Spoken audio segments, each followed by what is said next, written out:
Welcome to Movies Recapped. Subscribe to watch more videos.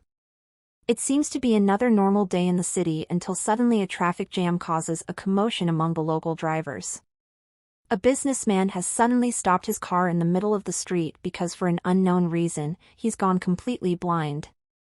A group of people approach him to help and a man volunteers to drive him home. However, as soon as they get there and the businessman gets off, the thief drives away with the car. The businessman is left, lost outside, but the thief returns seconds later, pretending to be a different person to help him reach his apartment, offering his company for the A. This time, it doesn't work. The businessman has learned his lesson and kicks the thief out once he's safe at home. A few hours later, the businessman's wife arrives and as soon as she learns about her husband's blindness, she takes him to see a specialist. Since it's an emergency, the doctor allows them to cut in line and go first. Unfortunately, no matter what machine the doctor uses to check the businessman's eyes, he can't find any signs of damage or illness, which means it must be neurological. The businessman will have to go to a hospital and get some tests done there, although the doctor has never heard of something like this. After the couple leaves, the doctor receives his other patients, which include a child, a woman with sunglasses, and a man with an eye patch. Meanwhile, the thief is driving the stolen car around town and trying to avoid the cops until he has no choice but to pull over because he has gone blind as well. He ends up going to the police for help and when an officer takes him to his old home, his ex-wife refuses to let him in. Later in the evening, Sunglasses Woman goes to a hotel and after asking the bartender for a drink, she joins her client. Their meeting goes well, but the afterglow is ruined when she suddenly starts freaking out. As her vision goes white too, the doctor goes home to have a lovely dinner with his wife and all goes well until they wake up the next morning, and he also finds himself unable to see. They call the hospital to warn them about a possible infection going around, and they're believed because the child is there too, unable to see as well. Soon cases of sudden blindness begin appearing all over the city and the government begins taking the first steps to. The doctor's office is closed by the authorities and the doctor himself is taken away to be quarantined. His wife can't stand the idea of being away from him, so she decides to lie and pretend she's blind too in order to be quarantined with him. The couple is taken to a derelict asylum, which is completely empty, and not even other doctors will be staying there with them. Each ward has a phone to contact the guards outside, but it can only be used for emergencies, and each ward must have a representative as the only person that can. Soon more people start arriving like the thief, the sunglasses woman, the kid, and the businessman. The doctor and his wife agreed to keep her sight a secret, and by pretending she explored and memorized the place when they arrived. The doctor's wife becomes a guide for everyone when they need help with things like going to the bathroom during their first trip. Out of the room, the thief walks behind Sunglasses Woman and gets a little too handsy, which makes her respond by kicking him in the leg. Her heel causes a serious wound that the doctor and his wife end up bandaging with a shirt because there's no first aid kit. Later, the doctor's wife can't sleep thinking about a possible infection of the thief's leg and afraid she may wake up blind too. The doctor tries to get frisky with her, but she prefers to take a walk to deal with her worries. The next morning, more people arrive and the businessman gets to reunite with his wife while the kid laments that his mother hasn't shown up yet. The doctor and his wife try to talk to the guards and ask for help for the thief's leg, but the guards don't cooperate. They just point their weapons at them and make them return to their room under. Sometime later, they receive their first box of food, which is as bad as a school or prison cafeteria.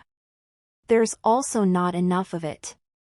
The doctor's wife tries using the emergency phone to ask for more food and a first aid kit, but nobody picks up her call except for an answering machine where she leaves plenty of messages. Weeks start to pass, and each day more and more infected people are sent to the asylum. The doctor's wife ties a cloth line between wards as a guide, and the doctor's chosen as representative of Ward 1, but keeping order soon becomes I. Since everyone is blind, they soon stop caring about tidiness and people begin wandering around without clothes and relieving themselves in the middle of the hallway.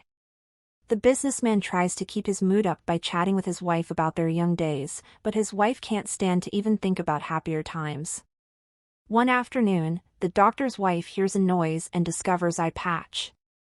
Man has a radio with him that he has been listening to in private. She convinces him to share the news with everyone since they're all desperate to know what's happening.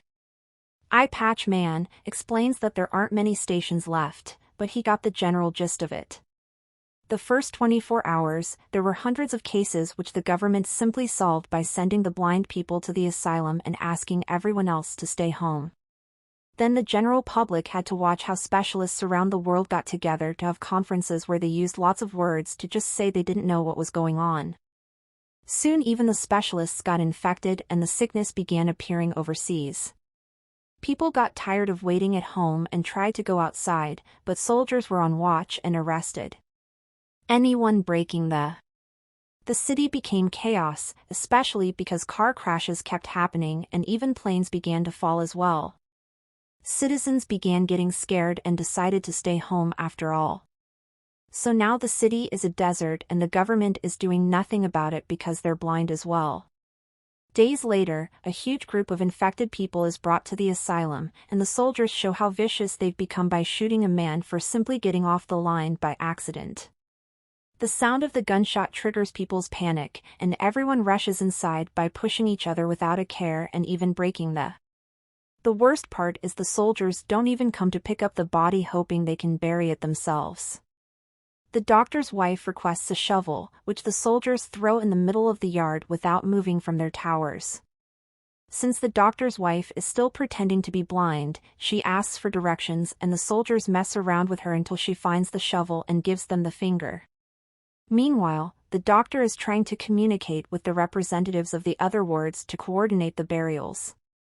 Since 2 more people have gotten shot, he also wants to discuss the fact one of the wards is taking more food than their fare. The bartender gets tired of hearing the doctor act as a leader and declares himself king of Ward 3. His first order being that his ward can eat all they want before they even consider helping with the bodies. Later, the doctor's wife goes to check on the thief who has a fever because his legs got a serious infection. She tries to stay supportive, but the thief suddenly threatens her as he reveals he knows she isn't blind, causing the wife to rush back to her husband and finally have a break. The thief can't stand the pain anymore and waiting for things to end naturally is just an exercise in agony. So he drags his body outside and lets the soldiers shoot him. The doctor's wife feels guilty and begins wondering if she should tell everyone the truth, but the doctor forbids her to do it. He also expresses his worry over the fact their relationship has become something more like a nurse and a patient instead of a marriage. Sometime later, the bartender manages to find the asylum's administrative office with the help of the accountant, a fellow Ward 3 member that has been blind since he was born, meaning he has a better grasp of how to live like. Using the PA system, the bartender announces he'll take control of the whole asylum as its king, and the first new rule is that people will have to pay for their food. This rule isn't well received and soon there's chaos near the food storage as everyone fights to get access. So the bartender reveals his secret card. He managed to keep a handgun with him when he was brought to the asylum with a warning shot. He sends everyone back and takes control of the food storage, announcing they'll be guarding it all day long and threatening to shoot anyone that tries to. Some people consider not playing along, but it's too dangerous when the enemy has a weapon. The doctor's wife begins collecting everything she can from the people in her ward, from jewelry that includes wedding rings, to anything that they can find in their pockets. Although she keeps a pair of scissors that she finds in a woman's bag, the kid doesn't have anything to offer, but Sunglasses Woman has become his surrogate mother and promises to pay for him at the food storage. The accountant is using his experience to identify the quality of the objects they're brought by touch. No matter how expensive the jewelry is though, the bartender only assigns a couple of boxes per ward and threatens anyone that dares to complain. People find themselves having to share one-person meals and the doctor keeps to himself, not in the mood to keep his leadership kindness up when he feels like a failure. Sunglasses Woman approaches him to comfort him, reminding him there's nothing he can do against a gun, and the two of them end up getting frisky on the floor. The doctor's wife finds them while they're finishing, but instead of making a scene, she tells Sunglasses Woman that she can see, asking her to keep the secret and letting her own guilt through the A week later, once everyone in the asylum has run out of things to pay with, the bartender announces that they'll take service from women in exchange for food. The doctor's wife goes outside to demand to know why new rations haven't arrived, and the soldiers explain. They've given them all they have. So rationing is up to them. An argument begins around Ward 1 deciding on how to proceed, and the doctor cuts it short, pointing out it's not up to them to make the women do anything.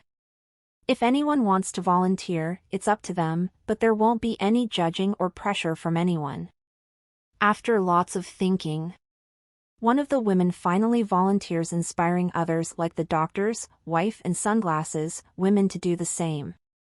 Businessman doesn't want his wife to go and tries to forbid it, but the wife reminds him she shouldn't be treated any differently and goes anyway.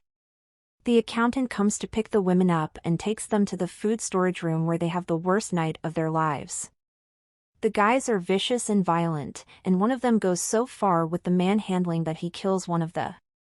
In the morning, the doctor's wife asks for someone else to go and pick up the food because the women have come back with the body in their hands, ready to clean her up and give her the goodbye she deserves.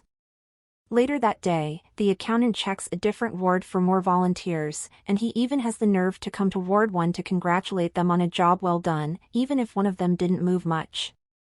It seems they don't know. One of the women had been dead and they used her anyway. So the doctor's wife informs him of this, leaving him speechless. All this taunting finally makes the doctor's wife snap and takes the scissors with her to the storage room where everyone is distracted by the women from Ward 2. Without hesitation, she kills the bartender with the scissors before dragging the girls with her. While the accountant realizes what has happened and retrieves the gun, but none of his shots land on her way out. The doctor's wife makes an announcement of her own. If they don't release the food, more men will die. Now it's her who will be collect. The doctor worries. This will start a war, and he is right. Ward 3 barricades the area and still doesn't release the food. Ward 1 gets ready to fight and recover what is theirs, but before they can do anything, one of the women decides to take revenge. It turns out she's kept a lighter, hidden in her pocket all this time, and she uses it to sneak into Ward 3 and start a fire. The flames are quick to spread, killing many men, and before panic can take over, the doctor's wife guides them out of the building. Surprisingly, nobody gets shot because the guards aren't even in their towers. The doors aren't locked either, which can only mean one thing. They're finally free. The doctor, his wife, the kid eye patch man, Sunglasses woman. The businessman and his wife decide to stick together as they make their way downtown, where they discover society has collapsed. The city has become a post-apocalyptic wasteland where the few people left wander around as they try to survive, attacking each other. If they even suspect there can be food in their pockets. Some animals are even feeding on bodies. The doctor and his wife leave the group hidden inside a bar while they go to the nearest market to see if they can find some food. The people there are grasping at the few things that are left on the shelves, but the doctor's wife can see and is able to find a set of stairs that takes her to a storage room while the doctor gathers clothes. After filling a few bags, the wife tries to make her way out, but the people there hear the noise, the things in her bags make, and jump on her to rob her. Fortunately, the doctor hears this and comes to help, pushing everyone away and putting himself between the crowd and his wife as a shield as they run out of the. Once they're far enough, the wife takes a moment to get herself together while the doctor goes back to retrieve the clothes he had dropped on their way out. And cute dog takes the chance to come closer and befriend her. Suddenly, to everyone's surprise, it begins raining and the wife takes the dog with her inside of church to wait for her husband under a dry roof. The church is incredibly crowded and all the statues have had their eyes covered. Yet a priest won't stop promoting the word of God. Outside, people are taking the chance to collect water and wash their bodies since they hadn't had clean water in a long. The doctor comes back with a close and picks up his wife to rejoin the group with the dog, following them, becoming their new companion. The group eats some rations inside the bar and decides to stay the night there to rest properly. Then in the morning they go out again, carefully walking through the city to reach the house of the doctor and his wife, who have offered to share it with everyone. From then on, the group manages to establish a routine with the guidance of the wife's sight. They clean the apartment and share the doctor's clothes. They only go out when they need to find food, and they collect water and wash whenever it. Eye Patch Man wishes to live with them forever because they've become a family, and the businessman's wife finally reconnects with her husband, sharing some memories of their young days as well. The doctor and his wife also get to reconnect, and now that she isn't overwhelmed with stress anymore, she accepts to get frisky with him again. Weeks later, everyone is getting ready for breakfast. When the businessman suddenly starts yelling in the same abrupt way blindness had come to him, it is now gone and he can see. Everyone starts celebrating as they understand their bodies can fight off the disease and blindness is temporary, which means hope is back on the table for their futures. Make sure to subscribe and turn on notifications so you can watch more videos like this. Thanks for watching.